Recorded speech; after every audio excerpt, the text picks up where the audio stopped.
How does one approach tweaking, improving, boosting the internal metronome? Because when all the tools go away, there's still just like a handful of measures throughout the course of 5, 10, 15, 20 minutes of audition work, where it's like, oh, that measure was long for some reason. And I don't notice it until I go back and watch the recording. Absolutely. That's such a fantastic question, Jack. So there's three parts to my answer. The first is cultivate your internal groove and find how it lives in you. To me, that means in the body. Having an objective embodied groove is the number one way to have your rhythm be steady or be rhythmic in objective reality.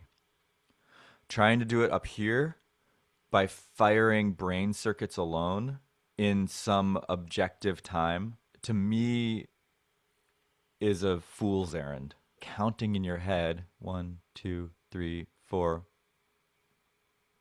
is just stupid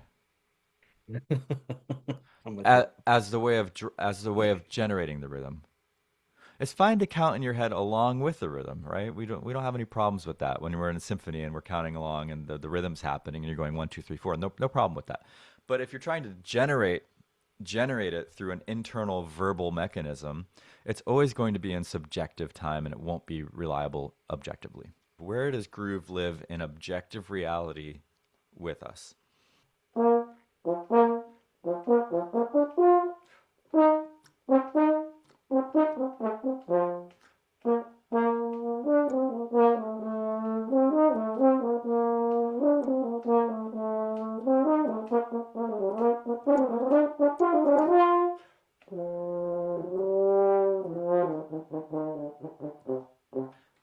Pretty in time, hopefully, because I was moving my body. Number two is then to notice how we abandon embodied groove. So what's happening in these measures of your excerpts is likely that if you have an embodied groove, that you are escaping it and going into cognitive, verbal, analytical activity. Like, oh, don't forget about this fingering, or I need to slur, or oh, blah, blah, blah, blah, blah, blah, blah, blah, blah, whatever thoughts you're having, rumination, which then, whoop, the groove goes out the window. So you want to be like one of those drummers that's drumming, boom, boom, boom, and they're talking as they're drumming. Oh yeah. So being able to talk while you're grooving, especially complicated stuff, and not lose the groove because your body can take care of it on your own, that's a skill. So you could practice, for example, clapping and singing your excerpts or singing thoughts even, and making sure, and then listening back and seeing if you lost the clap, lost the groove, especially if you subdivide or you have something. Can I do that for Beethoven 7? Dee, da, da, dum, da, dum, da, da, dum. I can't talk at all while I'm doing that. I'm screwed. It feels that last one especially feels a little bit like patting one's head and rubbing the stomach. I'm willing to bet that it could be in the releases of my notes where, maybe my brain just kind of goes, "Oh, I got it," and then I have to like jump back into like staying on track mode. Right. And then ultimately like we have a super tool, which is our breath. And so having measured breath,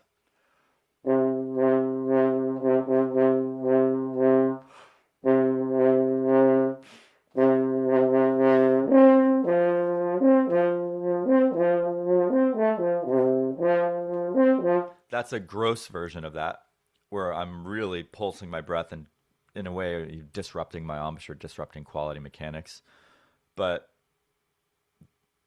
having a breath in rhythm, how could we go wrong, right? Little pulses.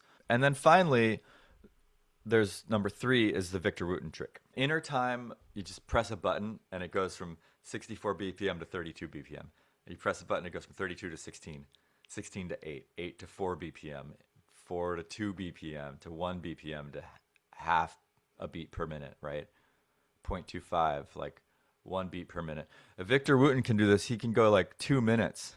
He does this trick. He'll set a metronome to like 1 beat per minute, leave the room, come back, and go boom and clap right on the freaking tick. So if you put the inner time app and it's on, this is 30, I really have to subdivide in my body.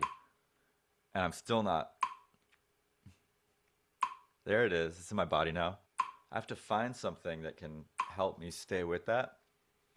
And then I want to cultivate my ability to play with that.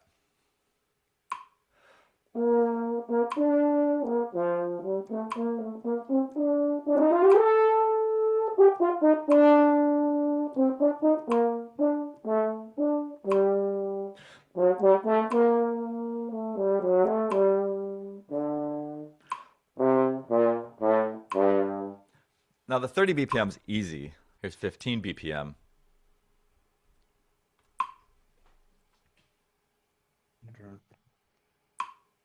Mm, uh, uh, uh, I was a little off. Uh, uh, uh, uh, uh, uh, uh, Yaka paka, yaka paka, kaka paka.